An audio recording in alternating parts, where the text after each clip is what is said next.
আজকে তার পয়লা দিন।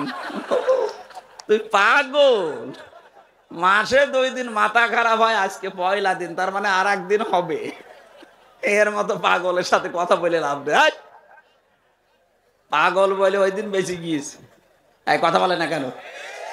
আমরা এই 15.5 বছরে পাগল বলেই বেশি আছি। নাই তো সে স্টিম রোলার গেল, বেঁচে থাকার কথা। আপনি কিছু টের পাচ্ছেন?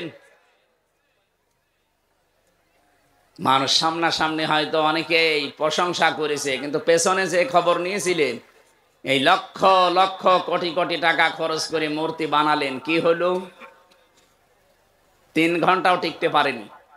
সারা দেশে 3 ঘন্টায় সব উল্টিয়ে পাল্টিয়ে একেবারে মাটির সাথে মিশে দিয়েছে। যেটা মিশতে চায়নি কুষ্টিয়ার ওই 5 রাস্তার মোড়ে, শয়তান এত শক্ত, ভাঙা যাচ্ছিল না, বেগুন এসে ভেঙেছে, তাও রাখে না জনগণ। এই জন্য হয় না ভাই, জোর করে কিছু করতে যাবেন না। হ্যাঁ, একটা কাজ করেছিল, এখন মুসলমানদের আবেগের জায়গা, এই কারণে ওটা পাল্টানো যায় না। জিয়া আন্তর্জাতিক বিমানবন্দর, এ জেলার কৃতি সন্তান, সাবেক রাষ্ট্রপতি শহীদ প্রেসিডেন্ট জিয়াউর রহমান, তার নামটা পাল্টিয়ে দিয়েছিল শাহজালাল বিমানবন্দর। মানে যাতে মাতাল হলো তাহলে ঠিক আছে, কারণ জানে যে এই নাম পাল্টিয়ে যদি আমার বাবার নাম দেই, যদি কোনোদিন বাংলার জনগণ আবার আসে, আমার বাবাকেও ছাড়বে, আমারও ছাড়বে। এই জন্য নামটা বাবার আর দেয়নি, বাবার বাবার বাবার বাবা দিয়েছে। এমন নাম যে মুসলমানদের আবেগের জায়গা, আমরা কিছু করতেও পারি না। ওটা যদি বাবার নামে থাকতো না। বিমানবন্দরের সামনে এক বাবা ছিল, বাবারে একেবারে জায়গা মতো পাঠিয়ে দিয়েছে। কথা বলছে না কেন?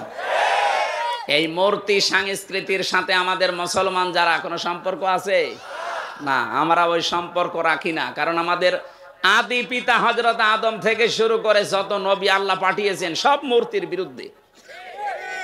আর এরা পোড়াটা উল্টিয়ে মূর্তির সংস্কৃতি দিয়ে আমাদেরকে শিরিক করাতো।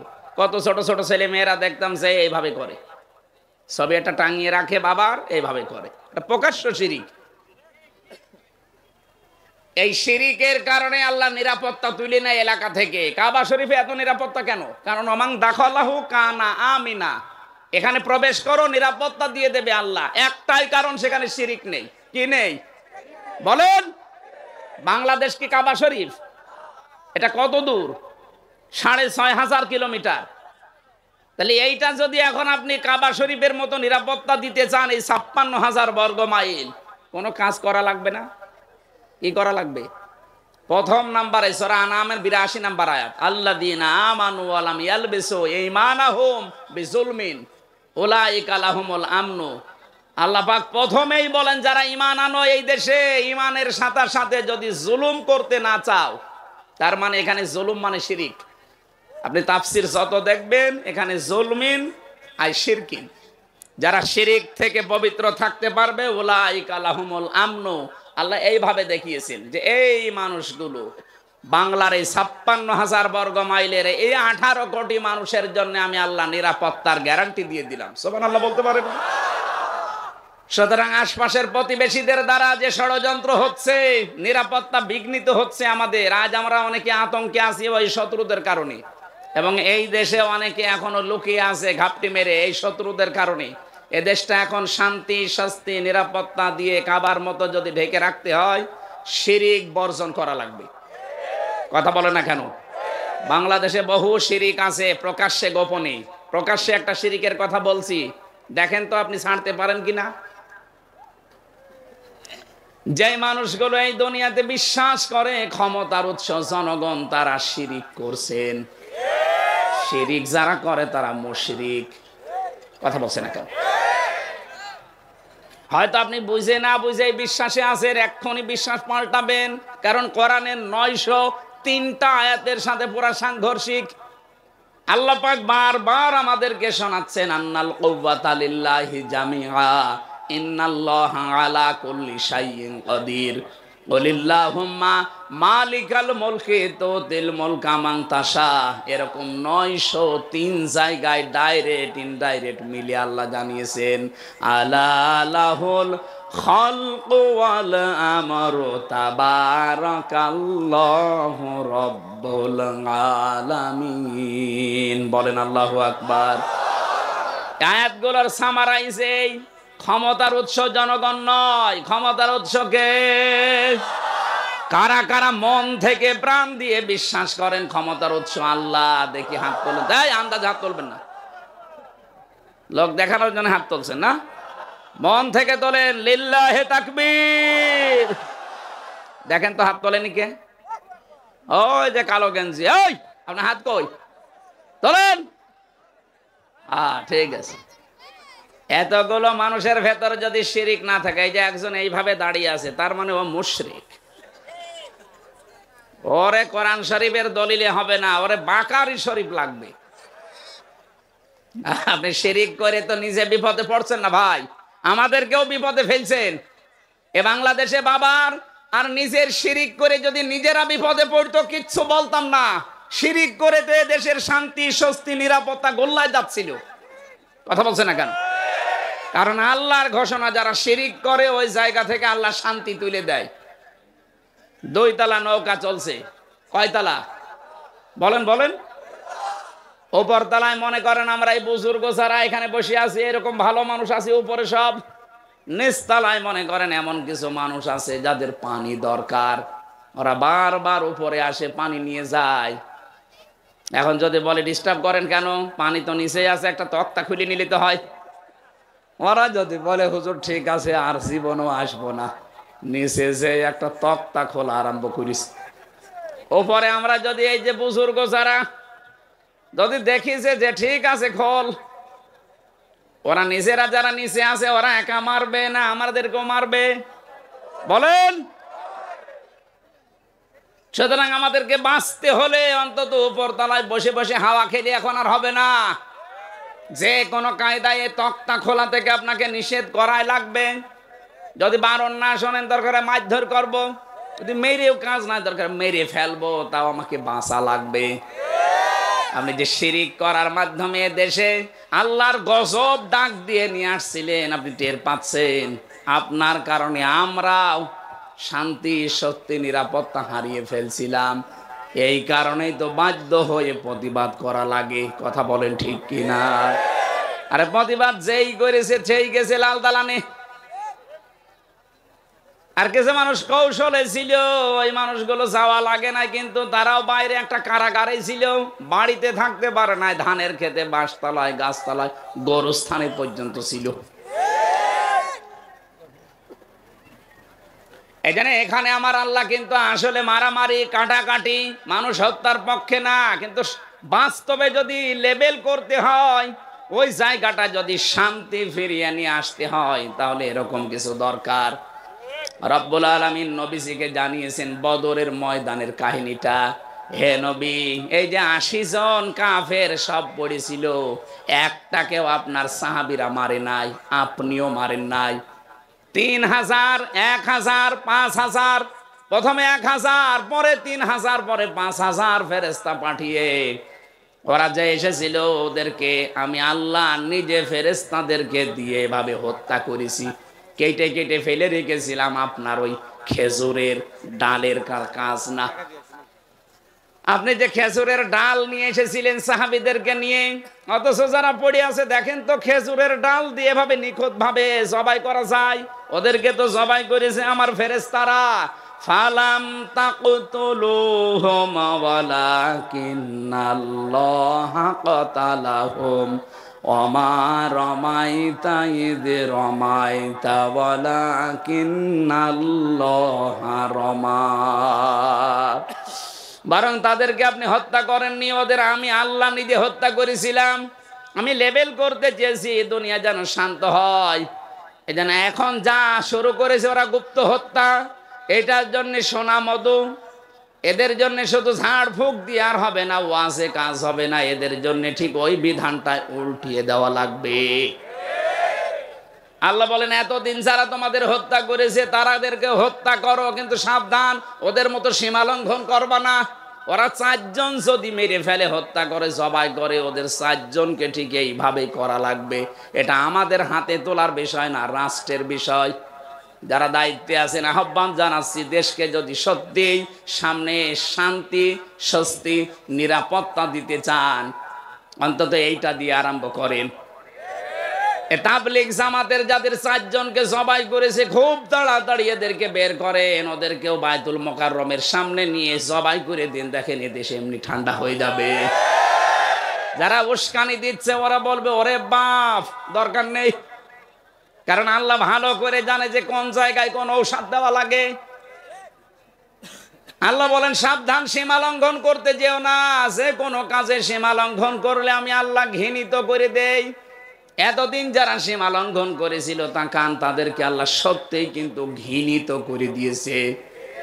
একেবারে শুরু হয়েছে সেই জান্নাত থেকে। এটা আমাদের আদি পিতা হযরতে আদম আলাইহিস সালাম, মা হাওয়া আলাইহিস সালাম, দুইজনেই সীমা লঙ্ঘন করে ওই গাছটার কাছে গিয়েছিল। ওটা একটা বর্ডার। আমরা মনে করি ওটা শুধু গন্ধম গাছের জন্যই খাস, না। যারা এখানে তাফসীর বোঝেন তাদেরকে বলছি, বাড়ি যে পড়বেন, ওয়াকুলনা ইয়া আদামু উসকুন আনতা ওয়া যাওজুকাল জান্নাহ ওয়া কুলা মিনহা রাগাদান হাইসু শি'তুমা। রব্বুল আলামিন বলেন, আদম, যে মেয়েটাকে বিয়ে করলে একে নিয়ে এবার বাবার বাড়ি চলে যাও। আদমের বাড়ি মানে জান্নাত। আদমের বাড়ি কোনটা বলেন বলেন? আর আমাদের বাবার বাড়ি, উনি যেহেতু আমাদের আদি পিতা বাবা, এই জন্য আমাদের বাবার বাড়ি জান্নাত। এখান থেকে মাসলা বের হয়, বিয়ে করে বউ নিয়ে আপনাকে বাবার বাড়ি যাওয়া লাগবে। কিন্তু কত মানুষকে আমরা দেখি বিয়ে করে আরো নিজে ঘর জামাই থেকে যায়। একটা ইতো এ বগুড়ায় ঘর জামাই আছেন? একটু হাত তোলেন তো দেখি, ঘর জামাই। না, নেই, এখানে নেই, আলহামদুলিল্লাহ। এ জেলা তো ভদ্র জেলা, এখানে ঘর জামাই থেকে মরবে? বিয়ে করার পরে বিয়ের যে সিস্টেম গুলো শোনেন, এখানে যেহেতু গ্রাম অঞ্চলের জন্য বলছি, এদেশে বহু জায়গায় আমরা দেখি অনেকে বিয়ে করার সময় বরযাত্রী নিয়ে যায় মেয়ের বাড়িতে। এটা কিন্তু হিন্দুদের কালচার। এই যে গায়ে হলুদ দেওয়া, বরযাত্রী যাওয়া কাদের কালচার? আরো জোরে বলেন। মুসলমানদের কালচার হচ্ছে অলিমা করা। কি করা? অলিমার খবর নেই, 200 জন 250 জন নিয়ে উনি যাচ্ছে মেয়ের বাড়িতে বরযাত্রী নিয়ে। বরযাত্রী তো জায়েজ নেই, আপনি কোথায় যাচ্ছেন? আজকে থেকে জীবনেও আর কোনোদিন বরযাত্রী যাবেন না। কারা হাত তোলেন তো? ও, যারা হাত তুলছেন না ওরা ঝামেলায় আছে। না না ভাই, ওটা যেহেতু জায়েজ নেই, আপনি যাবেন কেন? মেয়ের বাবার বাড়ি থেকে একটা পান খাওয়াও জায়েজ নেই তার নিজের সন্তুষ্টি ছাড়া। আর আপনি 200 জন 500 জন নিয়ে চলে যাচ্ছেন, ও লজ্জায় কিছু বলতেও পারে না মেয়েটার কারণে। কথা বলেন না কেন? এটা মেয়েদের যে কি অধিকার আল্লাহ দিয়েছে এইটা নেই। অলিমা করে ছেলের বাড়ি না মেয়ের বাড়ি? ছেলের বাড়ি। কার বাড়ি? যেন ছেলের বাবা যারা আছেন, আজকে থেকে বরযাত্রীর চিন্তা ভাবনা বাদ দেন। এখন থেকে অলিমা হবে এটা আপনার বাড়িতে। দরকার হয় মেয়ের বাড়ির আরো 200-300 জন নিয়ে আসেন। আমি বারবার বলছি কেন? কারণ আমার তো ছেলে নেই, আমার মেয়ে, আমার বাসা লাগবে না। না, তারপরেও ইসলামের নিয়মটা তো বলা দরকার। আমরাও পালন করতে ওই সময় পারি নাই, কারণ আমি ওই সময় জানতাম না। যে সময় বিয়ে হয়েছিল সঠিক কথা কি আমি জানলেও ওই সময় মানতে পারতাম না, কারণ আমি তো ছিলামই একেবারে ওই রকম। সুতরাং এখন পরিবেশ যখন আমাদের এসেছে, আপনারা ছেলের বাবা যারা এই নিয়মটা পাল্টিয়ে ফেলবেন। আর কোনোদিন বরযাত্রী যাব না, কেউ দাওয়াত দিলেও বলবো না আমি ওর ভেতরে নেই। আপনি অলিমার দাওয়াত দেন, আমি আসি। কথা বলেন না কেন? হযরতে আদম আলাইহিস সালাম স্ত্রীকে নিয়ে গেলেন বাড়িতে, তার মানে জান্নাতে। আল্লাহ বলেন কুলা মিনহা রাগাদান হাইসু শি'তুমা। সাবধান, নিজে যা খাবে স্ত্রীকে কিন্তু ওই মানের খাবার খাওয়াবে। আল্লাহ কিন্তু আংতা ওয়া কুলা দেয়নি। যারা কোরআন পড়তে পারে, তাফসীর বোঝে, মেয়েদের প্রতি আল্লাহ দেখেন কেমন টান দিয়েছেন। আল্লাহ বলেন, হে পৃথিবীর মেয়েরা, স্বামীর বাড়িতে গিয়ে স্বামী মরণের খাওয়া খাবে আর তোমাকে হালকা দেবে তা না। আমি এটা জায়েজই করি নাই। সে প্রথম তোমার আদি পিতাকে আদেশ দিয়েছি, বউ বাড়ি নিয়ে যে নিজে যেই মানের খাবার খাবে ওই মানের খাবার বউকে খাওয়ানো লাগবে। এটা কিন্তু আল্লাহর আদেশ। আজ অনেক নামাজি, অনেক রোজাদার হজ করে আসে, কিন্তু পারিবারিক জীবনে এটা নেই। না, আপনার নামাজ হবে না, কারণ এটা একটা হক। যেই মানের খাবার খাবেন, যেই মানের পোশাক পরবেন, যেই মানের জায়গায় থাকবেন, ওইটাও স্ত্রীকে ওইভাবে দেওয়া, এটা আল্লাহর নির্দেশ। আমাদের আদি পিতাকে আল্লাহ দিয়েছেন। কেউ যদি মনে করে এ আর কি দুনিয়ার কাজ, এটুকু না, এইটা দিয়ে আপনার জান্নাত তৈরি হবে। কেউ যদি তার স্ত্রীর জন্য, তার মেয়ের জন্য খরচ করে, তার মায়ের জন্য, নবী যে বলেন ওই টাকার হিসাব কিয়ামতে দেওয়া লাগবে না। আপনি কোনো পীরের দরবারে, কোনো মাজারে, কোনো খানকায়, কোনো বাবার দরবারে টাকা দিলে টাকার জবাব দেওয়া লাগবে না, কথা আমি পাইনি। কিন্তু স্ত্রীকে, নিজের মাকে, নিজের মেয়েকে সাধ্য মতো যদি তাদের পেছনে খরচ করেন, এমনকি স্ত্রীর সাজগোজ করার জন্য যদি মাসে ৫-১০ হাজার টাকাও খরচ হয়, পুরা ১০,০০০ আল্লাহর রাস্তায় দান করার সওয়াব হবে। মাসে ১০,০০০ না, বিয়ে করার পর থেকে আজ ৫০ বছরেও ১০,০০০ টাকা সাজগোজ করার জিনিস কিনে দিয়েছেন। বলছেন না, তাই আপনার বিয়ে করার দরকার কি? আল্লাহ বলেন রাগাদান হাইসো সে তোমা, বউ নিয়ে শুধু বাবার বাড়ি থেকে নিজের বাড়িতে এসে ঘর বন্দি করে রাখবা না। মাঝে মাঝে বেড়াতে যাও, সাধ্য মতো যেখানে ইচ্ছা যাও, যা ইচ্ছা খাও, কিন্তু সাবধান, ওয়ালা তাকরাবা হাদিহিস শাজারাতা, এই গাছটার নিকটে যাবা না, ফাতাকুনা মিনাজ জালিমিন, তাহলে জালেম হয়ে যাবা। তার মানে এই গাছটা বলতে শুধুমাত্র ওই গন্ধম গাছই না, গাছ মানে একটা বর্ডার। গাছ মানে কি? আল্লাহ পাক বলেন পৃথিবীতে আমার এরকম বর্ডার আছে ৫০০, এই কোরআন শরীফে আছে। এই ৫০০ বর্ডারের কাছে যখনই যাবেন, আদম নবী আলাইহিস সালাম যেমন গাছ বর্ডার ওভারটেক করেছিলেন, সন্তান হিসাবে তোমরা বর্ডার ওভারটেক করবা না, যেখানে যে দেখবা যে থমকে যাবা। বিয়ে বাড়িতে গেছো নিজের বউ নিয়ে, নিষেধ নেই, কিন্তু এমন বিয়ে বাড়িতে যাওয়া যাবে না যেখানে গেলে বড় পর্দা থাকে না, নিজেরও পর্দা থাকে না। এরকম বিয়ে বাড়ি নেই? এক কথা বলে না কেন? এরকম মেলায় যাওয়া যাবে না যেখানে গেলে বড় পর্দা নেই, আপনারও নেই। এই যে চলছে ওয়াজের মাহফিলে, যদি এই মেলায় এই পর্দায় না থাকে, ও ছাতা দেওয়ার দরকার কি? আমি তো শুধু একটা উদাহরণ দিলাম যে বিয়ে বাড়ির আজ হাজারো জায়গা আছে যেখানে গেলে পর্দার মতো বিধান মানা যায় না, জীবন চলে যাইলে ওখানে যাওয়া যাবে না, এটা আল্লাহর নিষেধ। যদি এরপরও কেউ সীমা লঙ্ঘন করেন, আল্লাহ পাক বলেন সে আমার কাছে ঘৃণিত, সে জালেম। বলেন নাউজুবিল্লাহ। সম্মানিত মা বোনেরা, যারা বাইরে যেতে চান, দুইটা বিধান আছে পর্দার, একটা রুখসাত, একটা আজিমাত। আপনার এই মুখমণ্ডল, হাতের কবজি আর পায়ের পাতা বাদ দিয়ে বাকি শরীর ঢেকে আপনি বাইরে যেতে পারবেন, এটা ছাড় আছে। কিন্তু যদি আপনি আজিমাত মেনে চলতে চান, খাস পর্দা যেটা বলা হয়, হাত মোজা, পা মোজা, চোখের উপরে একটা পাতলা কিছু দেওয়া লাগবে, যেটা হেজাব বলা হয়। এটা যদি করতে পারেন তাহলে তো সোনায় সোহাগা। যদিও মেয়েদের পর্দাটা মুখমণ্ডল, হাতের কবজি আর পায়ের পাতা খোলা রাখলেও গুনাহ হবে না। অনেক আলেম যায় এটা জানিয়েছে যে না, মুখটা যেহেতু সৌন্দর্যের প্রতীক, এজন্য মুখটাও ঢেকে রাখা লাগবে। কিন্তু ছেলেদের পর্দা হচ্ছে নাভি থেকে শুরু করে হাঁটু পর্যন্ত। হাবি থেকে শুরু করে হাঁটু পর্যন্ত যদি কোনো পুরুষের ঢাকা থাকে, পুরা শরীরে কাপড় না থাকে, অসুবিধা নেই, আপনি তার ফরজ আদায় হয়ে যাবে। মেয়েরা এখান থেকে মাসলা পেয়েছি আমি, আপনারা যদি নামাজ পড়েন, শাড়ি পরে নামাজ পড়লে আপনার নামাজ কিন্তু হবে না যদি চুল বেরিয়ে যায়।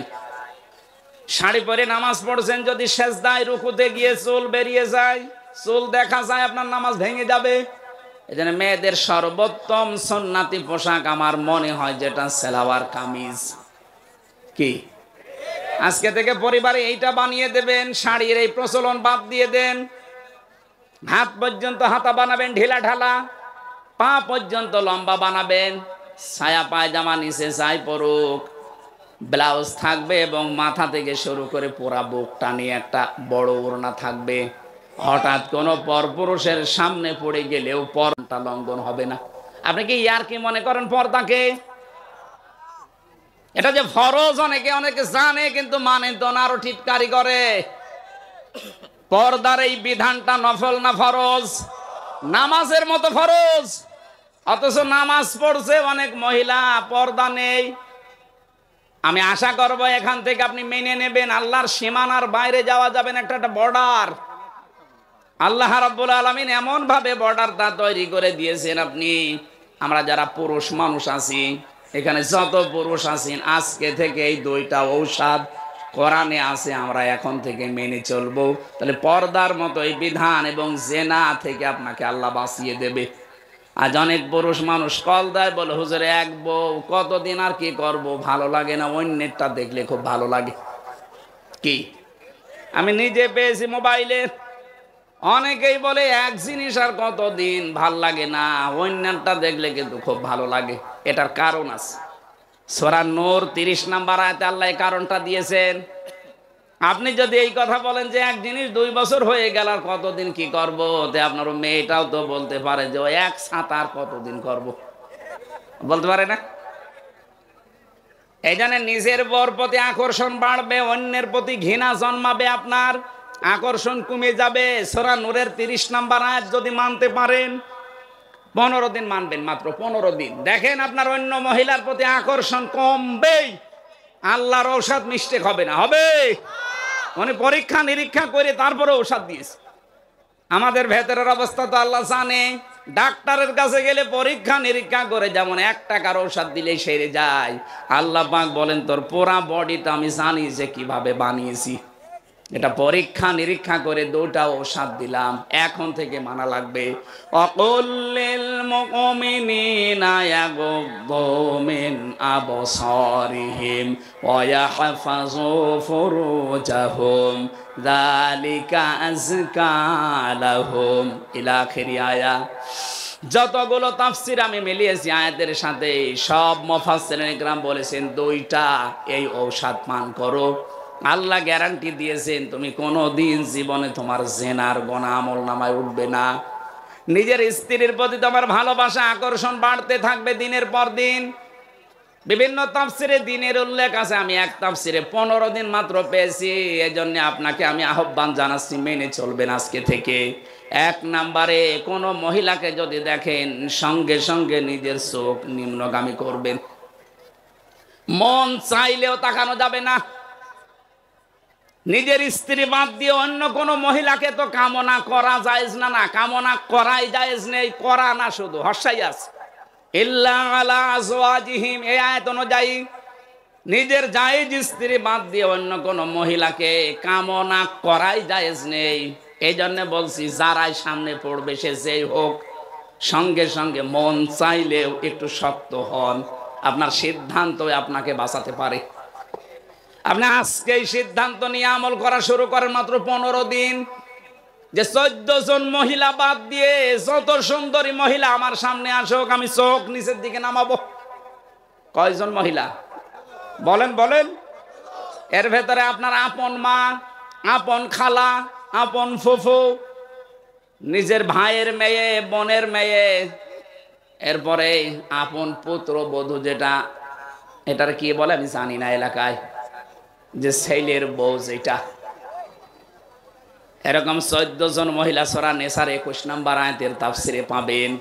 এই 14 জন মহিলা বাদ দিয়ে পৃথিবীর কোন মহিলা, সে যত সুন্দরী হোক আর যত কালো হোক, সামনে পড়লে একবারের বেশি আর তাকাতে পারবেন না, সঙ্গে সঙ্গে আপনি নিচের দিকে নিম্নগামী করবেন।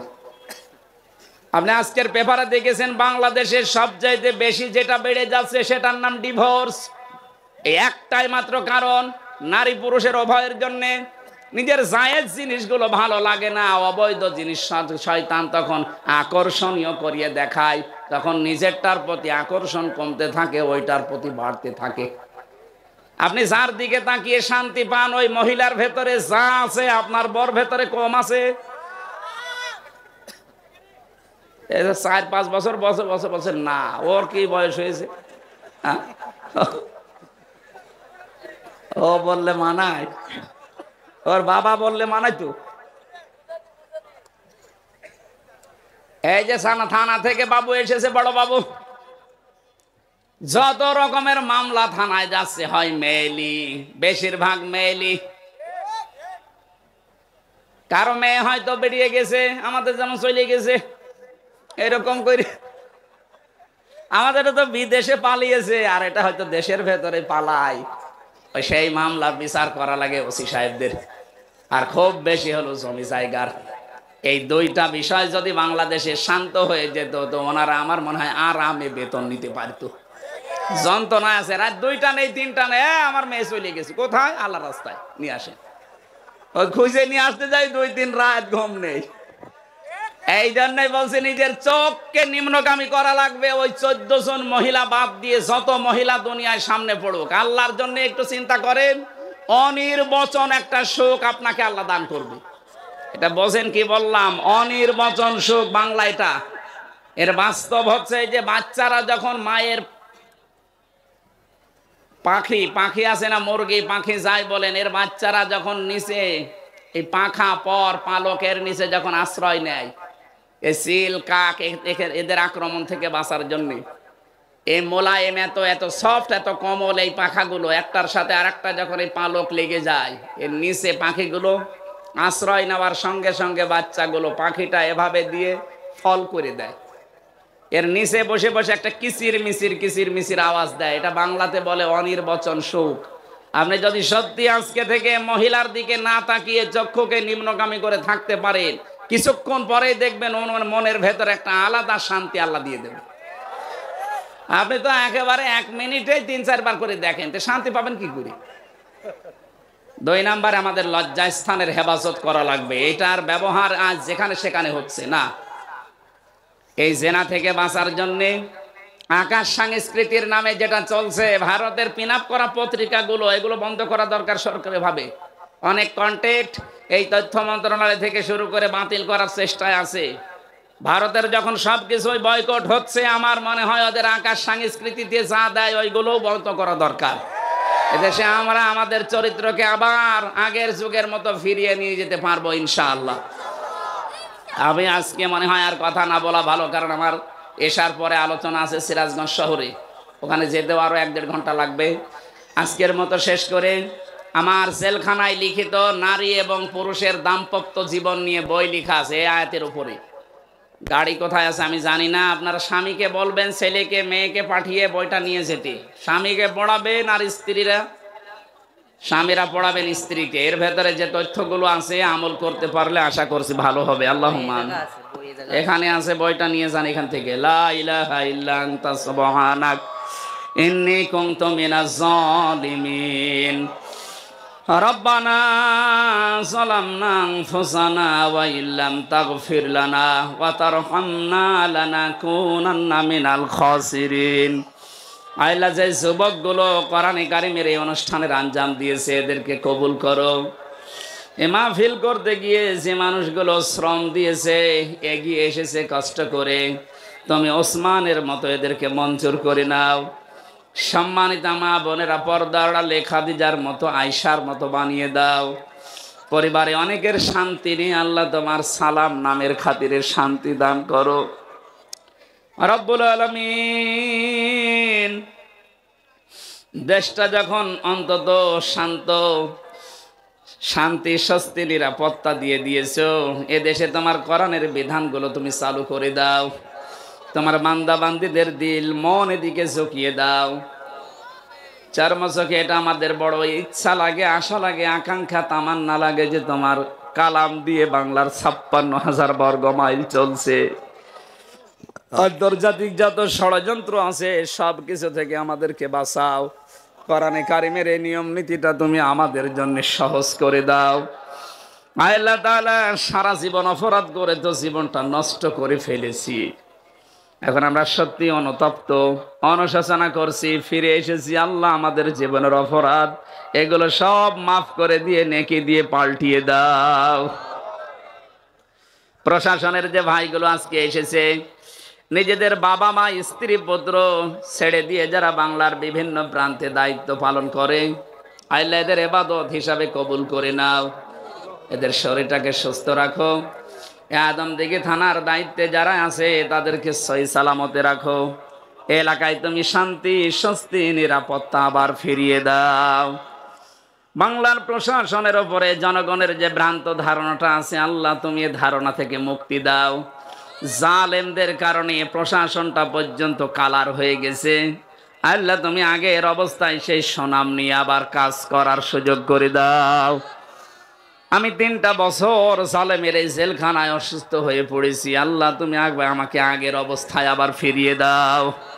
বারাকাল্লাহু লানা ওয়া লাকুম ফিল কোরআনিল আযীম।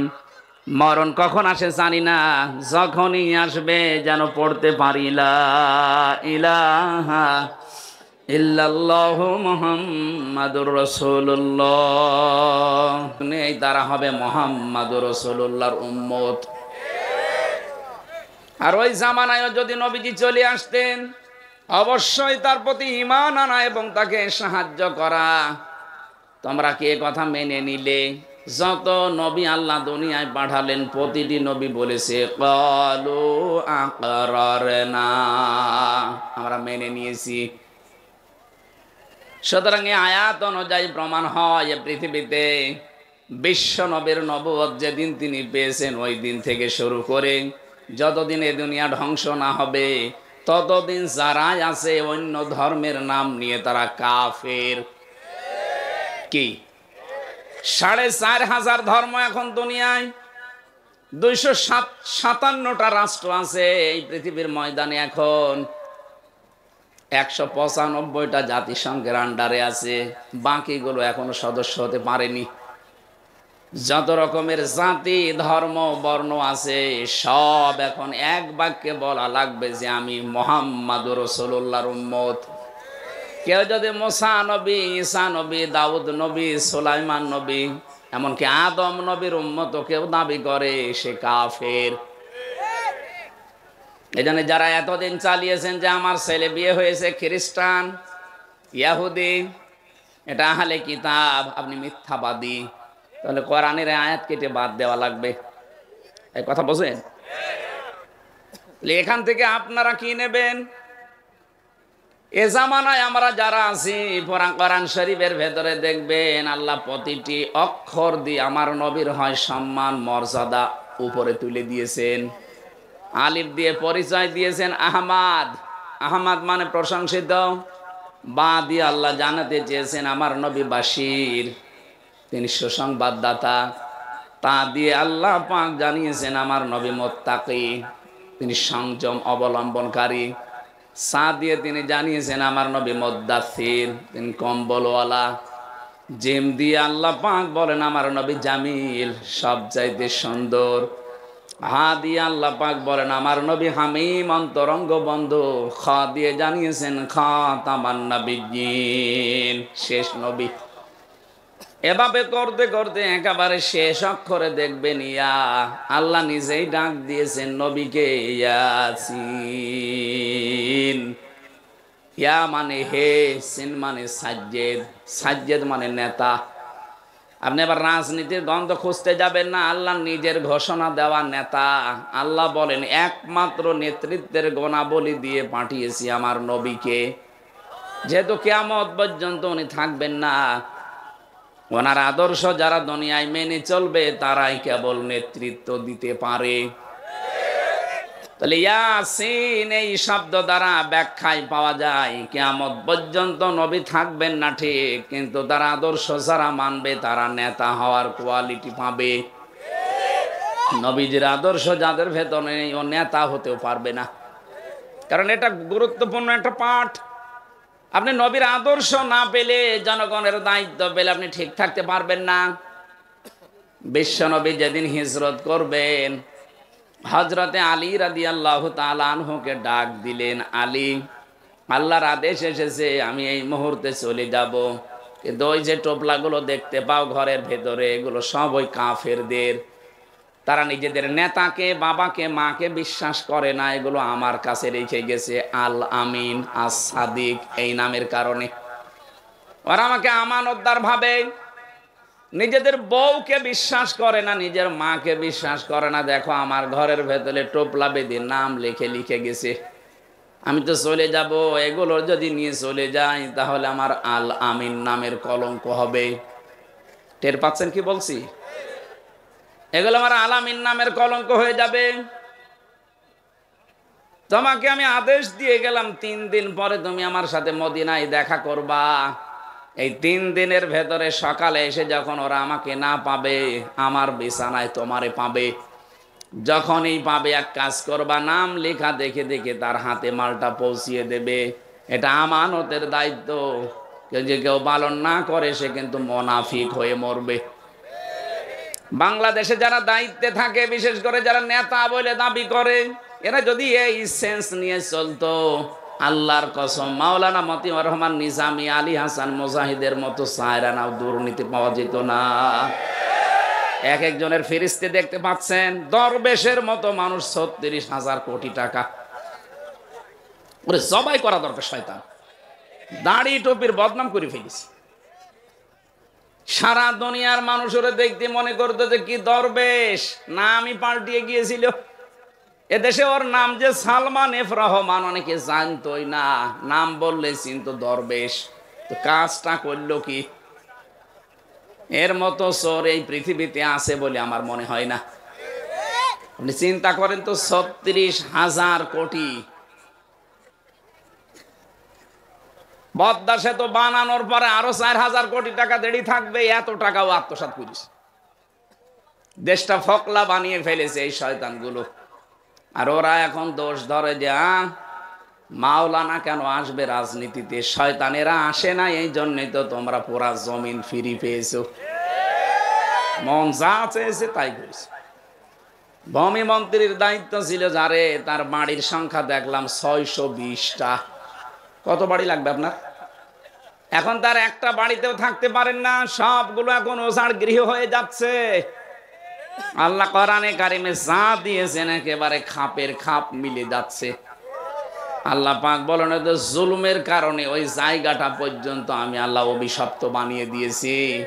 বিমা জলামো, ওদের জুলুমের কারণে ওরা যেখানে থাকতো ওই জায়গাটাও এখন কিয়ামত পর্যন্ত অভিশপ্ত। আমি হানিফের বাড়ির নাম বললাম, এমনি আমি দেখে এসেছি। দিনাজপুরে গিয়েছিলাম, ওখানেও একজনের বাড়ি দেখলাম। কিশোরগঞ্জে তো বললামই, ওটা জাতীয় টয়লেট চলছে। আমাদের এখান থেকে যেটা নেওয়া দরকার, আগামীতে যারা আসবেন, জালেমদের এত বড় শিকড় কেটে দিয়ে যদি আল্লাহ বাড়ি ঘর পর্যন্ত পরিত্যক্ত করে দিতে পারে, আগামীতে যারাই বসবেন তারা যদি সত্যি জনগণের উপরে জুলুম করার মন মানসিকতা হয়, 5 বছর পরে আপনার বাড়ি পরিত্যক্ত হয়ে যাবে। কি বলেছি টের পেয়েছেন? না, টের পান না। আলহামদুলিল্লাহ। আমরা যেন শিক্ষা নিতে পারি। আয়াতের পরে এটার আরবি আছে, আমি বাংলাটা বললাম। ইন্না ফি যালিকা লায়াতাল লিকাউমিন ইয়ালামুন। রব্বুল আলামিন বলেন, এর ভেতরে তোর জন্য শিক্ষা আছে। এখানে লামে তাকিদ আছে। আরবি গ্রামার যারা জানে, লামে তাকিদ দিয়েছেন আল্লাহ। এমনিতেও আল্লাহ স্বাভাবিকভাবে কথা বললেই তো হতো, আবার গ্যারান্টি দিলেন কেন? তার মানে এটা আল্লাহ ঘটাবেন, মাস্ট বি, এর ভেতরে কোনো সন্দেহ নেই। আয়াত শুরু করার আগেই দিয়েছেন ইন্না, মাঝে দিয়েছেন লামে তাকিদ। আল্লাহ পাক বলেন, অবশ্যই এর ভেতরে শিক্ষা আছে যারা জ্ঞানী মানুষ তাদের জন্য। আর যদি ওটা তার কাটা থাকে, মাথার বুদ্ধিহীন হয়, পাগল হয়, নির্বোধ হয়, ওর জন্য এখানে কোনো শিক্ষা নেই।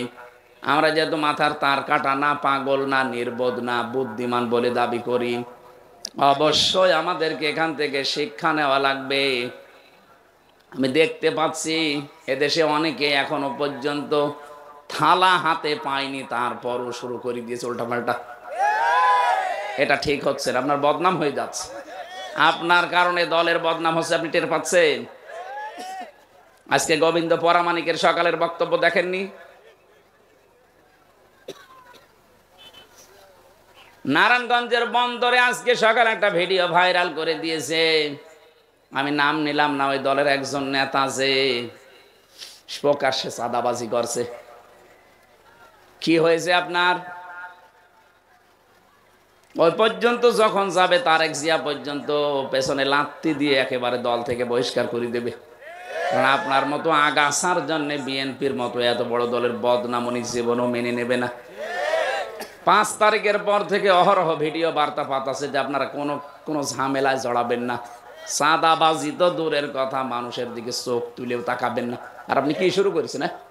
সারা দেশে দেখছে এই উল্টা পাল্টা শুরু হয়েছে। আপনার চাইতে অত্যাচারিত আমরা কম হয়েছি। এখনো পর্যন্ত তো কাদা লাগে না এদের গায়ে যে এরা চাঁদাবাজি করেছে। আপনি বলেন তো কোন কারণে এগুলো আরম্ভ করেছেন? সারা বিশ্বের মিডিয়া এখন এই সমস্ত শয়তানগুলো যারা আছে ওরা তো বসে নেই, ওরা নিজেরা ষড়যন্ত্র করে হয়নি তখন ওরা হিন্দুদেরকে কাজে লাগাচ্ছে।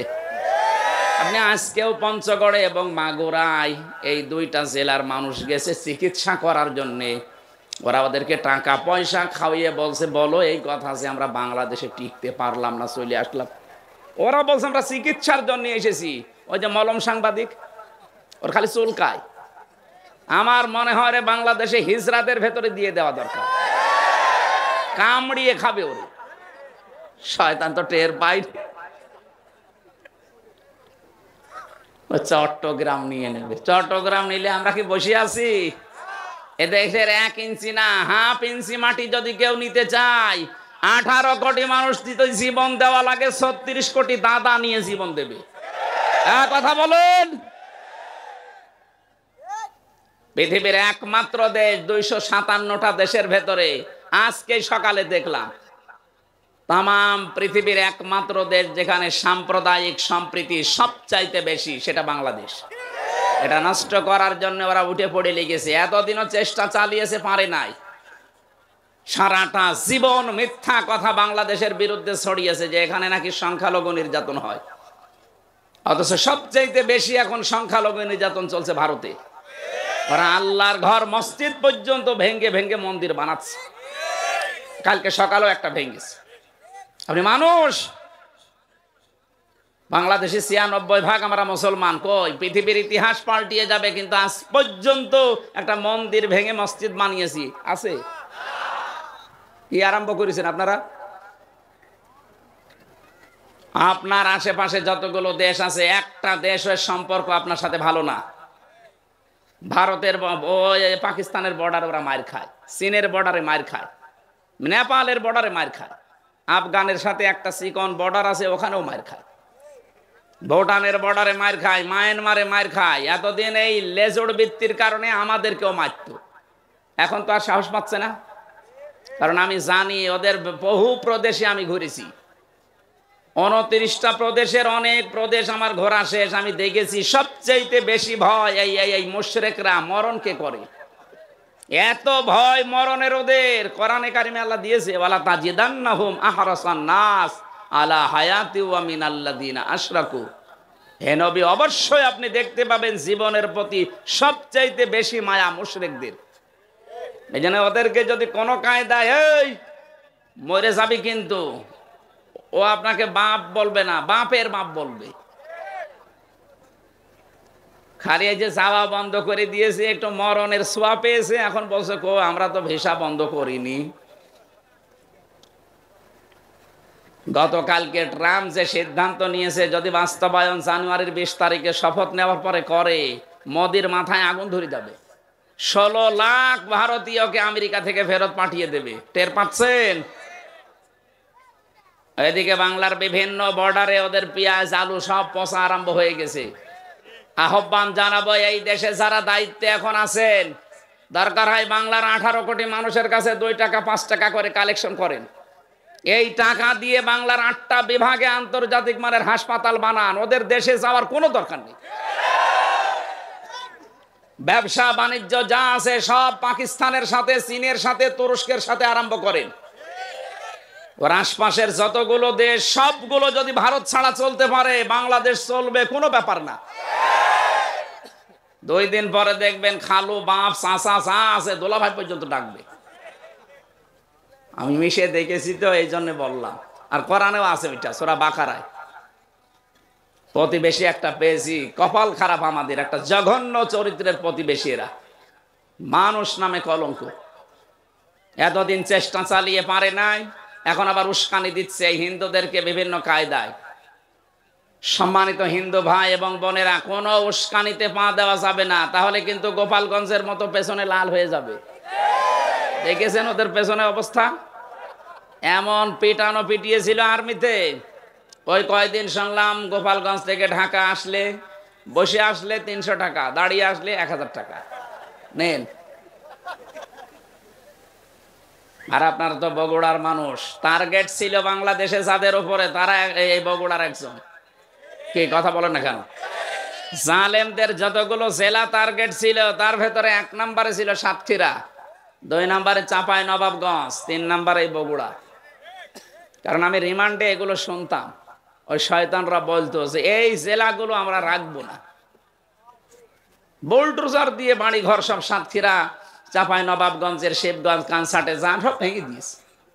আল্লাহ আবার তাদেরকে মাজা খাড়া করে দিয়েছেন, দাঁড়াচ্ছে তারা। কিন্তু জালেমরা কই, ওদের বাড়ি ঘরের এখন নিশ্চিহ্ন।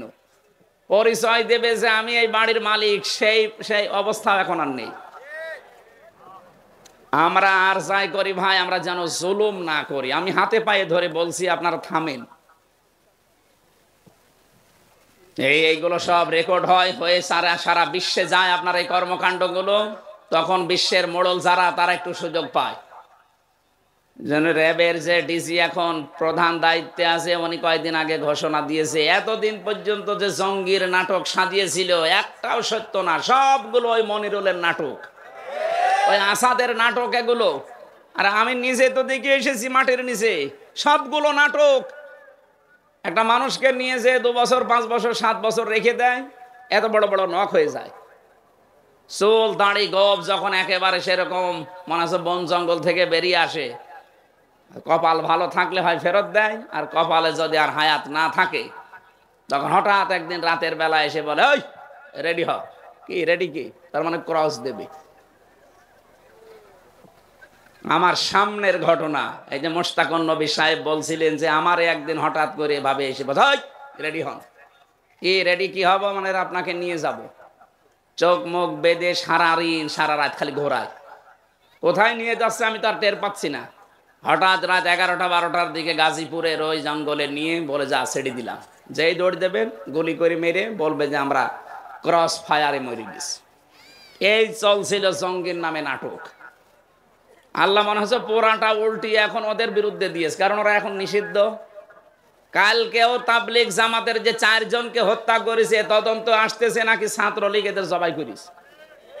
যদি সত্যি হয়, নিষিদ্ধ সংগঠনের এত সাহস আসে কোত্থেকে? পথে ঘাটে যদি এরকম কিছু পান, ওদেরকেও আমার মনে হয় এভাবে ঠিক জবাই করা দরকার, নয়তো থামবে না। আল্লাহ ওই রকম কথাই আজকে দিয়েছে। সূরা বাকারা 190 নম্বর আয়াত।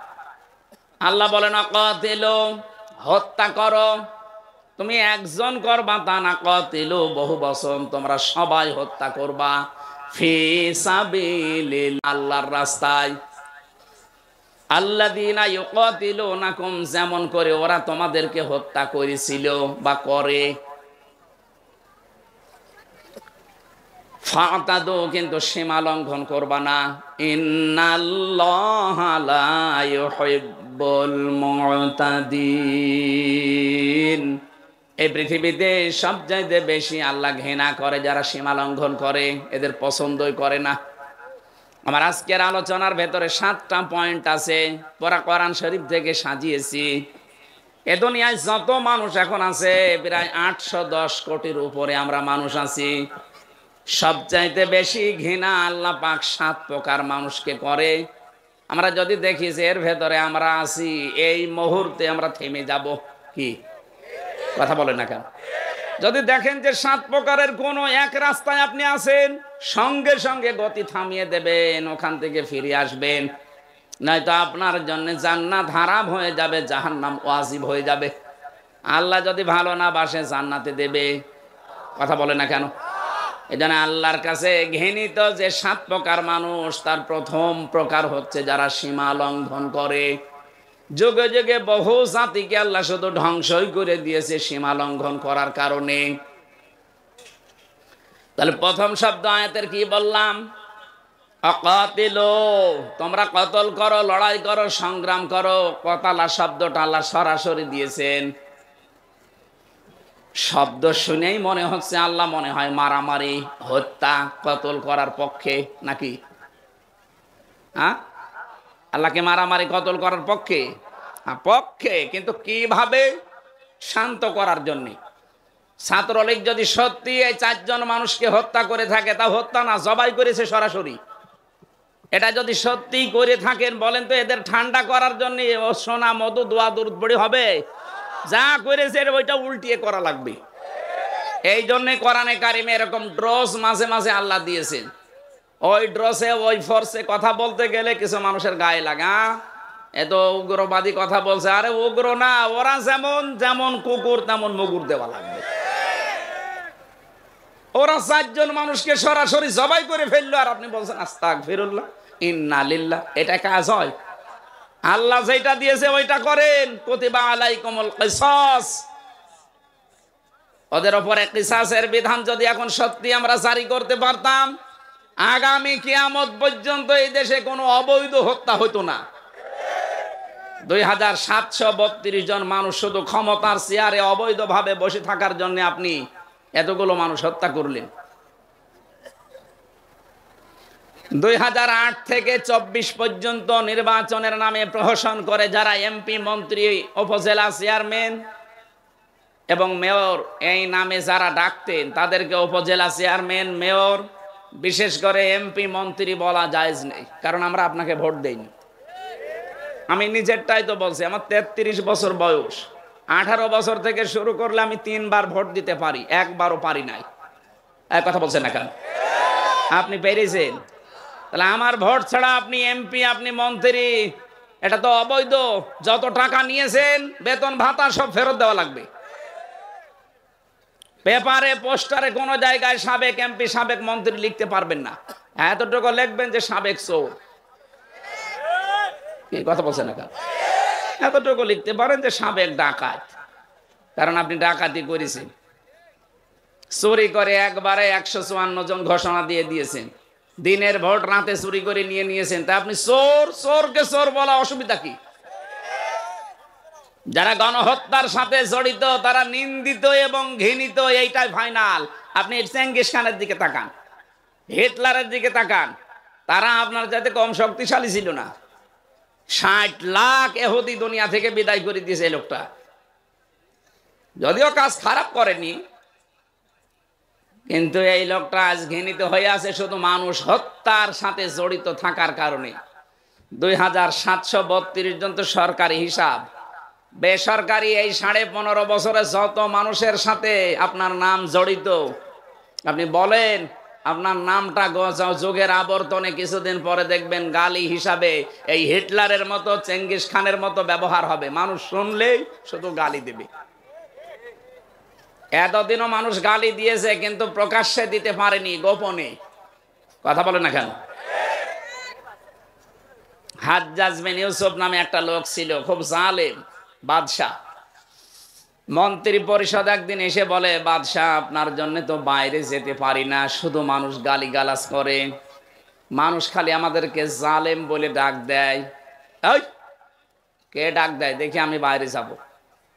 ছদ্মবেশ নিয়ে রাস্তায় হাঁটছে, হঠাৎ দেখে এক গ্রাম্য মানুষ, লাই বেটাই এদিকে আয়। বাদশাহ হাজ্জাজ বিন ইউসুফ লোকটা কেমন? কি বলেন? তো জালেম, জালেমের বাচ্চা জালেম। 2 বার যখন বলিস ওর মেজাজ গেছে খারাপ।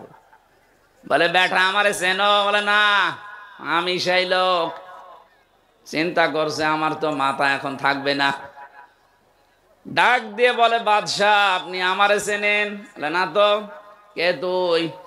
বলছে আমি এই গ্রামের ওই লোক যার মাসে 2 দিন মাথা খারাপ হয়। শয়তান তো শয়তান, ওর খুচরো বুদ্ধির তোর অভাব নাই।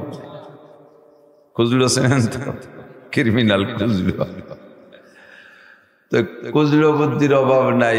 ওইবার আইয়ুব আলাইহিস সালামের সুখ দেখে ওরও চোখ টাটায়, কয় আল্লাহ ওনার তো কোনো তার অভাব নাই। খুদাওয়ান্দে রুজি বাহক মুস্তাগিল, পরাগান্দা রুজি পরাগান্দা দিন। পকেটে টাকা থাকলে নামাজে একাগ্রতা থাকে। সুরকিরাতের মধ্যে কোনো টেনশন থাকে না, পকেটে যদি টাকা না থাকে আর বস্তা ভরে বাজার নেওয়ার হুকুম থাকে তাহলে আর আলহামদুলিল্লাহ পুরো মনে আসে না। আত্মায়াতু মাঝে মাঝে কই না, আত্মায়াতু ভর্তি যায় আলহামদুলিল্লাহর মধ্যে ঢুকে চলে যায়। শেষ বইটাকে মোটে সালামই ফিরাই না, অনেক কষ্টে সালাম ফিরানোর পরে মাইয়ে কয় আব্বা তুমি অন্যদিন তাড়াতাড়ি নামাজ পড়তে আজকে এত দেরি হইলে শেষ বইটাকে। আরে মাসে আত্মায়াতু তো ছাড়াতে পারি না। আত্মায়াতু ভর্তি যে আত্মায়াতু লিল্লাহি রাব্বিল আলামিন আর রহমানির রহিম মালিকি ইয়াউমিদ্দিন, সে আত্মায়াতুতে লিল্লাহি সে আলহামদুর মধ্যে চলে যায়। গয়রিল মাগদুবিতে যে মনে পড়ে যে আত্মায়াতুর মধ্যে তো গয়রিল নাই, এর আবার গোড়ায় চলে আসে। হাফেজরা জানে একবার যদি মুসাফা জড়াই যায় ছাড়াই না দিলি মোটে ওই গিরে ছোটেই না। কুলিয়াসুর রাতভর পড়া যায়, লা আবুদু মা তা'বুদুন ওয়া লা আনতুম আবিদুনা মা আবুদ, আবার ওয়া লা আনতুম ওয়া লা আনা আবিদুন, ফিরে চলে যায় জায়গায়। তো এই ঝামেলা পথ ইসলাম সে আত্মায়াতু মোটে ছোটে না, কারণ টেনশন হলো পকেটে টাকা নাই, এক বস্তা বাজার করতে হবে। শয়তান কয় তোমার আইবের তো কোনো তার অভাব নাই, ওই জন্য শান্তিতে খুশি মনে ইবাদত বন্দেগী করে। অর্থ সম্পদ কেড়ে নাও দেখি কটুক করে, বোঝা যাবে না সেই সময়। তো দিনের বেলা আলোচনা, রাতের বেলা আইয়ুব আলাইহিস সালাম ইবাদত বন্দেগী করে ঘুমাইছে। সকালবেলা ওনার বিভিন্ন জায়গা জমির যে মালিরা ছিল, বরগাইতরা ছিল, ক্ষেত খামার করত, কৃষকরা এসে বলতেছে হযরত বিশাল দুঃসংবাদ ঘটে গেছে। আজকে রাত্রে কোনো আগুন দেখলাম না, কোনো কিছু দেখলাম না, কোনো আপদ বিপদ ঝড় বাতাস কিছুই না। সকালবেলা মাঠে যে দেখি জমিতে ফসলই নেই, জাগা জমি সব পুড়িয়ে সাফ হয়ে গেছে, কিচ্ছু নেই, জমিরও কোনো আইল নিশানা খুঁজে পাচ্ছি না। এমন অ্যাক্সিডেন্ট, একে রাত্রে সব শেষ। আমরা আপনারা হলে কি করতাম? 2 বিঘে ইরি ধানের পর যদি রাতের উপরে পাকা ধানের পর শিল পড়িয়ে সব শেষ হয়ে যায়, সকালবেলায় খবর যদি কেউ এসে কয় তার গালে চুমো দেবেন না, ওরে ধাওয়া মারবেন যে সুসংবাদ পাল্লি নিয়ে এই কুসংবাদ আনিস কে। মাঠে যে যদি দেখেন যে 2 বিঘে ধান, ইরি ধান শিলি মারিয়ে গেছে, তখন স্টক করে পড়ে যাবে। আইয়ুব আলাইহিস সালাম খবর শুনে আলহামদুলিল্লাহ, একেবারে হাসি মুখে আলহামদুলিল্লাহ। আরে আলহামদুলিল্লাহ বলা তো নবী হিসেবে বলতে হবে, তাই বলছে। কিন্তু আলহামদুলিল্লাহ সুরের মধ্যে পার্থক্য হয়ে যায়। দুঃসংবাদে আলহামদুলিল্লাহ, সুখের সংবাদে আলহামদুলিল্লাহ এক হয় কোনোদিন। রাত্রে খানা দানা খাইছেন খুব ভালো ভালো, একেবারে দেশি কই মাছ ভুনা, লাউ পাতা দিয়ে ভর্তা দিচ্ছে কই মাছ, তারপরে শৈল মাছ লাউ দিয়ে ভুনা করা, রান্না করা, খাসির গোশ, মুরগির গোশ, গরুর গোশ, এটা জন্য একটু হরিণীর গোশ এনে দিচ্ছে, রুই মাছ, পদ্মার ইলিশ, এরকম 8-10 প্রকার দিয়ে খাইছেন। সেদিনও তো আলহামদুলিল্লাহ কন, আলহামদুলিল্লাহ, ঠিক না? আলহামদুলিল্লাহ কইতে হবে না। আর যেদিন খাইতে মনে চাচ্ছে অনেক কিছু কিন্তু একটু ডাইল ভাত, সেদিনও আলহামদুলিল্লাহ, কিন্তু সুর পার্থক্য। আলহামদুলিল্লাহ যা খাইলে ভালো, খাইলে না খাইলে কে তো 2 দিনের আলহামদুলিল্লাহ সুর একরকম হয় না, স্বাভাবিকভাবেই হয় না, ঠিক না? আইয়ুব আলাইহিস সালামের শুকরের মধ্যে যাররা পরিমাণ পার্থক্য নাই। কোটি কোটি টাকা পাইলো, যে সুরে বলতেন আলহামদুলিল্লাহ, সব শেষ হয়ে গেছে, কয় আলহামদুলিল্লাহ। আল্লাহ পাক শয়তান রে কয়, দেখ দে আমার আইয়ুবের কণ্ঠের মধ্যে, সুরের মধ্যে, চেহারার মধ্যে কোনো পরিবর্তন আছে না? এত সব কিছু শেষ হয়ে গেল, তারপরে পরিবর্তন নাই। শয়তান কয় আল্লাহ ওনার টেনশন কি? কোনো চিন্তা নাই। ওনার 6টা ছেলে, কয় ছেলে? 6 ছেলে। তো ওনার 6টা ছেলে যদি ভ্যান চালায় ডেলি 503,000 টাকা, ওনার চিন্তা কি? নবী মানুষ, একটা বাপ আর 6টা ছেলে, কোনো চিন্তা নেই। জায়গা জমি গেছে গেছে, ফসল গেছে, তাতে কি হবে? এই জন্য উনি আলহামদুলিল্লাহ কয়। আচ্ছা তাই ঠিক আছে, কাল শুনিস। পরের রাত্রে ঘুমাই রয়েছে, সকালবেলা উঠা খবর আসলো যে ওনার 6 ছেলের রুম দরজা খোলা, একটা ছেলে রুমে নাই। কোথায় উদাও হয়ে গেছে, কোনো খবর নেই। নাই তো নাই, খবর নেই। খবর আসার সাথে সাথে কয় আলহামদুলিল্লাহ, ইয়ামানো চন্দ্র রোজা নজদে মাস, ইয়ামানো চন্দ্র রোজা নজদে মাস, দর হাকিকত মালিকে হর শাই খুদা। এ সন্তানাদি আমার না, বান্দা কার? সৃষ্টিকার। আমার ঘরে এই 6টা দেশে, তাই এই 6টা পাল্টে আর 6টাও তো দিলি দিতে পারত, আর এই 6টাও না দিলি না দিতে পারতেন, ঠিক না? ইয়ামানো চন্দ রোজা নজদে মাস, দর হাকিকত মালিকে হর শাই খুদা। যার মাল সে নিয়ে গেছে, আমার এখানে বেজার আর কি আছে? আলহামদুলিল্লাহ। বরঞ্চ আমার ঝামেলা গেছে। কি গেছে? ঝামেলা গেছে। এগুলোর শেষ পর্যন্ত না নিতে পারলে যোগ্যতার সাথে আমাকে কিয়ামতে জবাব দেয়া লাগতো। ইন্নামা আমওয়ালুকুম ওয়া আওলাদুকুম ফিতনা, তোমাদের মাল আর তোমাদের সন্তান এই দুটো মূল ফিতনা। ফিতনা মানে পরীক্ষা। ফিতনা মানে কি? সম্পদ দিয়ে আল্লাহ পরীক্ষা নেয়। সম্পদ